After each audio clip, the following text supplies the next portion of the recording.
नमस्कार दोस्तों, स्वागत है आप सभी का स्टडी विद 87 यूट्यूब चैनल पर। और हम लोग यूपी SSSC से संबंधित यूपी पैट यानी यूपी पीईटी की सीरीज कवर कर रहे हैं। इस यूपी पीईटी की सीरीज की आज ये है 12वीं वीडियो है, जिसमें हम सभी विषयों पर आधारित प्रश्नों को कवर करेंगे। यूपी पीईटी की यह सीरीज यूपी SSSC के सभी एग्ज़ामों के लिए बहुत ही महत्वपूर्ण है। इसके अलावा हमारे चैनल पर उत्तर प्रदेश लेखपाल के महत्वपूर्ण विषय ग्राम समाज और विकास के नोट्स पर आधारित वीडियो क्लास भी चल रही है, जिसे आप प्लेलिस्ट में जाकर चेक कर सकते हैं। वीडियो शुरू करने से पहले एक बात और भी कहना चाहूँगा, जिन लोगों ने अभी तक चैनल को सब्सक्राइब नहीं किया वे चैनल को सब्सक्राइब ज़रूर कर लें। चलिए शुरू करते हैं वीडियो को। पहला प्रश्न हमारा इतिहास के आधुनिक भारत पर आधारित है। आधुनिक भारत के इतिहास में 1932 का सांप्रदायिक पंचाट किस विषय से संबंधित है? तो बहुत ही महत्वपूर्ण प्रश्न है। यह सांप्रदायिक पंचाट भारत में दलितों के पृथक निर्वाचन से संबंधित है। तो इसके विषय में जान लेते हैं। ब्रिटिश प्रधानमंत्री रैमजे मैकडॉनल्ड ने 16 अगस्त 1932 में सांप्रदायिक पंचाट जारी किया था। इस सांप्रदायिक पंचाट में याद रखिएगा भारत में दलितों के पृथक निर्वाचन प्रणाली देने की बात कही गई थी। देखिए, इससे पहले 1909 में पार्लियामेंटो सुधार भी आया था, जिसमें मुस्लिमों के पृथक चुनाव की बात की गई थी, और यहाँ दलितों के पृथक चुनाव की बात की गई है 1932 के सांप्रदायिक पंचाट में। इस सांप्रदायिक पंचाट के विरोध में महात्मा गांधी ने पुणे के यरवदा जेल में रहकर भूख हड़ताल की थी। हुआ ये था कि 1930 में जब दांडी यात्रा गांधी जी द्वारा निकाली गई थी, तो आगे चलकर नमक कानून तोड़ा गया था। इसके विरोध में जब ब्रिटिशों के द्वारा गांधी जी को गिरफ्तार कर पूना की यरवदा जेल में भेज दिया गया था, और यहीं जब यह सांप्रदायिक पंचाट जारी हुआ 1932 में, तब गांधी जी ने यहाँ से भूख हड़ताल कर दी थी इस पंचाट के विरोध में। और सही भी था, सांप्रदायिकता के आधार पर हमारे देश को बांटने तोड़ने का काम किया जा रहा था। इसी दौरान 26 सितंबर 1932 में दलितों के आरक्षण के लिए गांधी जी और भीमराव अंबेडकर के मध्य पूना पैक्ट समझौता भी हुआ था। पूना पैक्ट समझौता के अनुसार यह मध्यस्थता से बात हुई थी कि दलितों को आरक्षण दिया जाना चाहिए, और इसी समय गांधी जी ने हरिजन नाम दिया था दलितों के लिए। हरिजन नाम की पत्रिका भी निकाली थी। तो ये सभी बातें आप इस प्रश्न से संबंधित याद रखिएगा। चलिए देखते हैं अगला प्रश्न। अगला प्रश्न हमारा सामान्य हिंदी पर आधारित है। आधुनिक मीरा के नाम से किस साहित्यकार को जाना जाता है? तो ये महिला कवयित्री और साहित्यकार हैं महादेवी वर्मा, जिन्हें आधुनिक मीरा के नाम से जाना जाता था। महादेवी वर्मा का जन्म उत्तर प्रदेश के फर्रुखाबाद में हुआ था। यह पॉइंट याद रखिएगा, उत्तर प्रदेश की परीक्षाओं की दृष्टि से बहुत ही महत्वपूर्ण प्रश्न है। इस प्रकार के प्रश्न अक्सर परीक्षाओं में पूछ लिए जाते हैं, तो याद रखिएगा महादेवी वर्मा का जन्म उत्तर प्रदेश के फर्रुखाबाद में हुआ था। यह छायावादी युग की रचनाकार हैं। देखिए, छायावादी युग, द्विवेदी युग, इनसे अक्सर प्रश्न परीक्षाओं में देखे जाते हैं आज के समय में। आगे के प्रश्नों में इनसे संबंधित जानकारी आपको मिलती रहेगी। महादेवी वर्मा ने रामगढ़ नैनीताल में मीरा मंदिर नाम की कुटीर का निर्माण किया, और मीरा जयंती का प्रारंभ भी इन्होंने ही कराया था। इसी वजह से इन्हें आधुनिक मीरा के नाम से भी जाना जाता है। अपने समय के सभी साहित्यकारों की रचनाओं को इन्होंने पथ के साथी में घोलकर लेखन किया था। तो इन्होंने एक ऐसी रचना की थी पथ के साथी, जिसमें इन्होंने अपने समय के सभी साहित्यकारों की रचनाओं को इसमें शामिल किया था। इसके अलावा इनका एक काव्य शीर्षक और है, जिसका नाम है अपरा।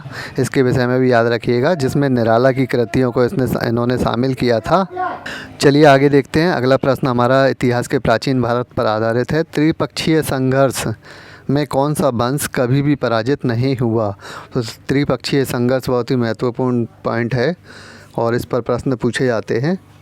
त्रिपक्षीय संघर्ष में राष्ट्रकूट ऐसा वंश था जो कभी भी पराजित नहीं हुआ। इसमें 3 वंशों ने शामिल होकर भाग लिया था, यानी कि 3 राज्यों के द्वारा यह संघर्ष हुआ था। जान लेते हैं इसके विषय में। त्रिपक्षीय संघर्ष 6 चरणों में समाप्त हुआ था। इस त्रिपक्षीय संघर्ष में गुर्जर, प्रतिहार वंश, पाल वंश और राष्ट्रकूट वंश शामिल थे। याद रखिएगा, इन 3 वंशों के मध्य में यह त्रिपक्षीय संघर्ष हुआ था। गुर्जर, प्रतिहार वंश, पाल वंश और राष्ट्रकूट वंश, और इनसे संबंधित संस्थापकों के विषय में भी पूछा जाता है। तो याद रखिएगा, राष्ट्रकूट वंश के जो संस्थापक हैं वे दंती दुर्ग थे। पाल वंश के संस्थापक गोपाल थे और गुर्जर प्रतिहार वंश के संस्थापक हरिश्चंद्र हैं, जिन्हें आदि पुरुष के नाम से भी जाना जाता है। तो ये कुछ महत्वपूर्ण पॉइंट थे। देखिए, इन वीडियोस के आधार पर आप अपने नोट्स तैयार कर लीजिए। ये सभी प्रश्न सभी परीक्षाओं की दृष्टि से बहुत ही महत्वपूर्ण है, खासकर यूपी SSSC के। इन पर अक्सर प्रश्न परीक्षाओं में देखे गए हैं। उन्हीं के आधार पर हमने इन प्रश्नों को वीडियो में रखा है और इनसे संबंधित सभी जानकारी को आपके सामने कवर किया है। लेकिन अभी तक काफ़ी स्टूडेंट हमारे ऐसे हैं जिन्होंने चैनल को सब्सक्राइब नहीं किया, तो इस प्रकार की वीडियो आगे पाने के लिए चैनल को ज़रूर सब्सक्राइब कर लें। चलिए देखते हैं अगला प्रश्न। अगला प्रश्न हमारा विज्ञान पर आधारित है। यांत्रिक ऊर्जा को विद्युत ऊर्जा में किस यंत्र के द्वारा बदला जाता है? इस प्रकार के प्रश्न परीक्षाओं में पूछे जाते हैं। विद्युत ऊर्जा को यांत्रिक ऊर्जा में बदलने वाला यंत्र कौन सा है? यांत्रिक ऊर्जा को विद्युत ऊर्जा में बदलने वाला और विद्युत ऊर्जा को यांत्रिक ऊर्जा में बदलने वाला, इन पर अक्सर बच्चों को थोड़ी सी प्रॉब्लम होती है याद करने में। तो आइए देख लेते हैं इस प्रश्न को। यांत्रिक ऊर्जा को विद्युत ऊर्जा में डायनेमो यानी जनरेटर के द्वारा बदला जाता है। कुछ लोग तो जानते भी नहीं है कि डायनेमो जनरेटर को ही कहा जाता है। अब जनरेटर का काम आपको मालूम है क्या है, कि हमें विद्युत प्रदान करता है, यानी कि यंत्र अपनी ऊर्जा को विद्युत में बदलता है। तो इसको सीधे तरीके से आप याद कर सकते हैं जनरेटर के संदर्भ में। इसके अलावा विद्युत ऊर्जा को यांत्रिक ऊर्जा में विद्युत मोटर के द्वारा बदला जाता है। और ध्वनि ऊर्जा को विद्युत में बदलने का कार्य माइक्रोफोन करता है। माइक्रोफोन वह है जिसके द्वारा हम अपनी आवाज़ को एक जगह से दूसरे स्थान पर भेजते हैं, यानी कि आवाज़ को रिकॉर्डिंग भी करते हैं। ये सभी कार्य माइक्रोफोन द्वारा किया जाता है। तो ये हमारी जो ध्वनि है उसको विद्युत में बदलकर आगे भेजता है। तो याद रखिएगा, ध्वनि ऊर्जा को विद्युत में बदलने का कार्य माइक्रोफोन द्वारा किया जाता है। इसके अलावा प्रकाश को विद्युत ऊर्जा में बदलने का कार्य प्रकाश विद्युत सेल द्वारा किया जाता है। प्रकाश को विद्युत ऊर्जा में बदला जाता है सोलर प्लांट के द्वारा, आपको मालूम होगा। और जो सोलर सेल है वह इसी पर आधारित यह प्रश्न है। जो सूर्य का प्रकाश है उसको विद्युत ऊर्जा में बदला जाता है इसी सोलर प्लांट के द्वारा, जिसे हम प्रकाश विद्युत सेल के नाम से भी जानते हैं, याद रखिएगा। चलिए देखते हैं अगला प्रश्न। भूगोल पर आधारित है, विश्व भूगोल पर आधारित प्रश्न। डाउन्स घास के मैदान किस महाद्वीप पर स्थित हैं? तो याद रखिएगा, डाउन्स घास के मैदान ऑस्ट्रेलिया में स्थित हैं। आपने ग्लोब या मैप वगैरह देखा होगा, उसमें ऑस्ट्रेलिया बिल्कुल डाउन में होता है। इस प्रकार याद कर लीजिए कि जो डाउन्स घास के मैदान है वह ऑस्ट्रेलिया में है। ऑस्ट्रेलिया के विषय में और भी कुछ महत्वपूर्ण बातें जान लेते हैं कि ऑस्ट्रेलिया की सबसे लंबी पर्वत श्रृंखला ग्रेट डिवाइडिंग पूर्वी भाग में स्थित है। देखिए, ऑस्ट्रेलिया की जो सबसे लंबी पर्वत श्रृंखला है उसका नाम है ग्रेट डिवाइडिंग और यह ऑस्ट्रेलिया के पूर्वी भाग में स्थित है। ऑस्ट्रेलिया की सबसे बड़ी और गहरी झील जो है वह आयरे झील है, जो ऑस्ट्रेलिया के दक्षिणी भाग में स्थित है। इस तरह के महत्वपूर्ण पॉइंट परीक्षाओं में पूछे जाते हैं। और एक और महत्वपूर्ण पॉइंट है कि विश्व में सर्वाधिक मरुस्थल ऑस्ट्रेलिया महाद्वीप में स्थित हैं, जिनमें सबसे बड़ा मरुस्थल विक्टोरिया मरुस्थल है और छोटा मरुस्थल स्टुअर्ट स्टोनी है। कुल 6 मरुस्थल हैं ऑस्ट्रेलिया में, और ये सभी जो मरुस्थल हैं 6 मरुस्थल ये विश्व में सर्वाधिक मरुस्थल हैं ऑस्ट्रेलिया में, जिनमें सबसे बड़ा मरुस्थल विक्टोरिया मरुस्थल और सबसे छोटा मरुस्थल स्टुअर्ट स्टोनी है। तो इन सभी के विषय में याद रखिएगा। चलिए देखते हैं अगला प्रश्न। अगला प्रश्न इतिहास के मध्यकालीन भारत पर आधारित है। चिश्ती संप्रदाय की स्थापना किस सूफी संत ने की थी? तो सूफी संतों पर आधारित महत्वपूर्ण प्रश्न चिश्ती संप्रदाय के विषय में अक्सर पूछा जाता है।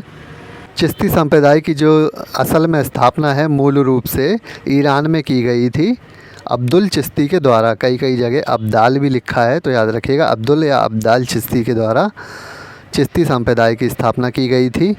जबकि भारत में चिश्ती सिलसिले का जो संस्थापक है वह ख्वाजा मोइनुद्दीन चिश्ती को कहा जाता है। ख्वाजा मोइनुद्दीन चिश्ती बहुत ही महत्वपूर्ण व्यक्ति हैं। इन्होंने अपना केंद्र अजमेर में बनाया था। ख्वाजा मोइनुद्दीन चिश्ती के जो शिष्य हैं शेख हमीदुद्दीन नागौरी, इनके विषय में यह प्रश्न पूछा जाता है कि कृषि से आजीविका चलाने वाले एकमात्र सूफी संत कौन थे? तो याद रखिएगा ये शेख हमीदुद्दीन नागौरी थे। कई बार इनके गुरु का नाम भी पूछ लिया जाता है, तो याद रखिए ख्वाजा मोइनुद्दीन चिश्ती के शिष्य थे ये नागौरी, जो कृषि से अपनी आजीविका चलाते थे। एकमात्र सूफी संत ऐसे थे। इसके अलावा हामिदुद्दीन नागौरी के सम्मान में इल्तुतमिश ने अतारकिन दरवाज़ा बनाया था। अतारकिन दरवाज़े के विषय में आपने पढ़ा होगा। यह दरवाज़ा इनसे प्रेरित होकर इन्हीं के सम्मान में बनवाया गया था, नागौरी के सम्मान में इल्तुतमिश द्वारा। चलिए अगला प्रश्न देख लेते हैं। राजनीति शास्त्र के संविधान संशोधन से संबंधित महत्वपूर्ण प्रश्न है। संविधान की 8वीं अनुसूची में मैथिली एवं संथाली भाषाओं को किस संशोधन के द्वारा जोड़ा गया था? तो इस प्रकार भाषाओं से संबंधित 2-3 संशोधन हुए हैं जिनके विषय में अक्सर प्रश्न पूछे जाते हैं। तो ये महत्वपूर्ण संशोधन था 92वां संविधान संशोधन, यानी कि 92 जो संविधान संशोधन हुआ था वह इससे संबंधित था। 92वें संविधान संशोधन 2003 में बोडो, डोगरी, मैथिली और संथाली इन 4 भाषाओं को शामिल किया गया था 8वीं अनुसूची में। याद रखिएगा 2003 में यह संशोधन हुआ था। और इसके अलावा एक संशोधन और भी पूछा जाता है ज़्यादातर प्रश्नों में, जिसमें मणिपुरी, कोंकणी और नेपाली भाषाओं को शामिल किया गया था। वह 71वां संविधान संशोधन था जो 1992 में हुआ था। तो इस प्रकार के प्रमुख संविधान संशोधन हैं। पिछली वीडियो में हमने 42वां और 44वें संविधान संशोधन के विषय में भी विस्तार से चर्चा की थी। जिन्होंने अभी तक पिछली वीडियो नहीं देखी वे पिछली वीडियो प्लेलिस्ट में जाकर चेक कर लें। चलिए देखते हैं अगला प्रश्न। उत्तर प्रदेश और करंट अफेयर्स से मिला जुला प्रश्न है। किस राज्य सरकार द्वारा 2021 में किसान कल्याण मिशन योजना का प्रारंभ किया गया है? आजकल की परीक्षाओं में जो महत्वपूर्ण योजनाएं हैं उन पर अक्सर प्रश्न देखे जाते हैं, तो इसी क्रम में यह प्रश्न रखा गया है।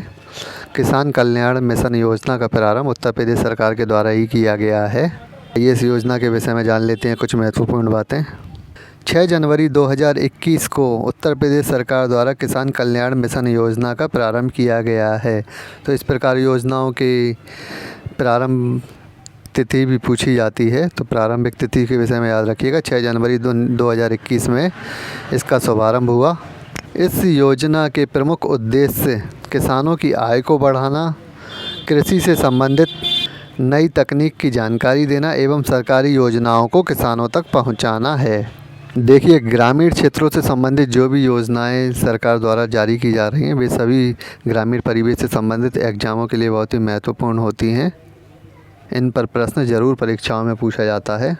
और अभी किसान आंदोलन भी देश में चल रहा है, तो किसानों पर आधारित जो महत्वपूर्ण योजना है इन पर प्रश्न ज़रूर पूछे जाएंगे आगे आने वाले एग्जामों में।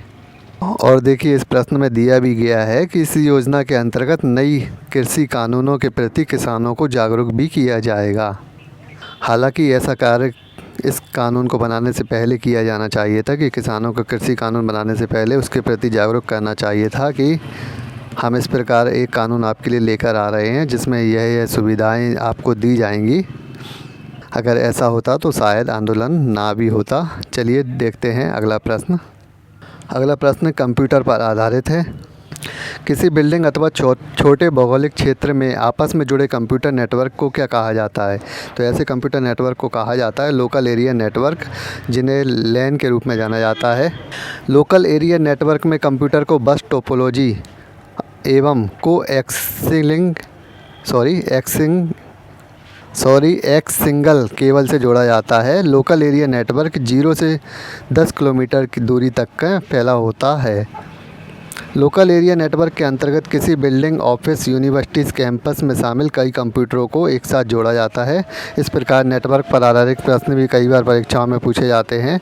और यूपी SSS के एग्ज़ामों के लिए आजकल यूपी SSS एग्ज़ाम कंपलसरी कर दिया गया है, जिन्होंने अभी तक SSS का एग्ज़ाम क्वालिफाई नहीं किया वे इस एग्ज़ाम को क्वालिफाई ज़रूर कर लें। इसमें कंप्यूटर के नॉर्मल प्रश्न पूछे जाते हैं। किसी भी ग्रेड में आप परीक्षा पास कर लें, क्वालिफाई माने जाएंगे। चलिए अगला महत्वपूर्ण प्रश्न देख लेते हैं। उत्तर प्रदेश सहकारिता विभाग की स्थापना कब की गई थी? तो उत्तर प्रदेश से संबंधित कुछ महत्वपूर्ण विभाग और निगम हैं जिन्हें हमने इस प्रश्न में कवर किया है। इन पर प्रश्न अक्सर पूछे जाते हैं, तो याद रखिएगा। उत्तर प्रदेश सहकारिता विभाग की स्थापना जो है 1904 में की गई थी, जिसे कोऑपरेटिव विभाग के रूप में भी जाना जाता है। और अगर इन विभागों के विषय में आपको विस्तृत रूप से जानना है तो हमारी जो ग्राम समाज और विकास की क्लास चल रही है उसमें हमने नोट्स पर आधारित क्लास में इन सभी को विस्तृत रूप से कवर किया है, जिसे आप चैनल के प्लेलिस्ट में जाकर चेक कर सकते हैं। इसके अलावा कुछ और भी महत्वपूर्ण विभाग है जिनके विषय में भी देख लेते हैं। उत्तर प्रदेश सहकारी गन्ना समिति संघ लखनऊ की स्थापना सन 1946 में की गई थी। उत्तर प्रदेश भूमि सुधार निगम की स्थापना 1978 में की गई थी। इसके अलावा Uttar Pradesh council of agriculture research, जिसे हम उपकार के नाम से भी जानते हैं, इसकी स्थापना 14 जून 1989 में की गई थी। तो ये महत्वपूर्ण कुछ उत्तर प्रदेश विभागों से संबंधित प्रश्न थे जो परीक्षाओं में पूछे जाते हैं, तो इनको याद कर लीजिए। चलिए इसी के साथ इस वीडियो को समाप्त करते हैं। इस प्रकार की वीडियो आगे पाने के लिए चैनल को सब्सक्राइब ज़रूर कर लें और वीडियो पसंद आती है तो लाइक कमेंट भी ज़रूर करें। धन्यवाद।